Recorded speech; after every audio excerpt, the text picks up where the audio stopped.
আসসালামু আলাইকুম। আমি ডক্টর রীতা তাহের। সবাইকে অসংখ্য ধন্যবাদ জানাচ্ছি। আমি গাইনি প্রসূতি এবং বন্ধ্যাত্ব মায়েদের বিভিন্ন চিকিৎসা এবং আল্ট্রাসোনোগ্রাফি নিয়ে কাজ করছি কোনাবাড়ি ল্যাবেট হাসপাতাল এবং আরিভা ডিজিটাল ডায়াগনস্টিক সেন্টারে। তো আজকে আমি আলোচনা করছি যে সামনে আমাদের রোজা, রমজান মাস, আগামীকাল থেকে রোজা শুরু হবে।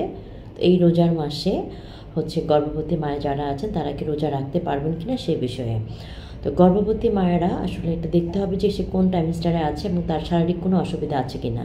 যেমন আর্লি প্রেগনেন্সিতে যেটা হয়, মায়েরা খুব বেশি খাবার অরুচি থাকে, বমি করে, বমি বমি ভাব হয়। তো তাদের ক্ষেত্রে দেখা যায় তারা কিছু খেয়ে রাখতে পারে না, বমি করছে বারবার, তাদের জন্য পানি শূন্যতা হয়ে যাচ্ছে। সারাদিন রোজা না রাখলে তাদের দেখা যায় অনেক বেশি শারীরিক অসুবিধা হতে পারে। তারা কিন্তু রোজা আপাতত না রাখলেও পারেন, কারণ গর্ভাবস্থায় আল্লাহ তাআলা রমজান মাসে রোজাটাকে একটু শিথিল করে দিয়েছে। যে যাদের ডায়াবেটিস আছে, যারা প্রচুর বমি করছেন বা যাদের অনেক সমস্যা আছে, রোজা রাখতে পারবেন না, তারা রোজা না রাখলেও পারবেন। তারা পরবর্তীতে হয়তো সেই রোজাগুলা রেখে দিবেন। আর যারা সুস্থ আছেন, স্বাভাবিক আছেন, যাদের কোনো শারীরিক অসুবিধা নাই এবং ঠিকমতো খাওয়া দাওয়া করতে পারছেন, নর্মালভাবে চলাফেরা করতে পারছেন, তারা অবশ্যই রোজার মাসে রোজা রাখবেন। তো সবাই ভালো থাকুন, সুস্থ থাকুন। আল্লাহ হাফেজ।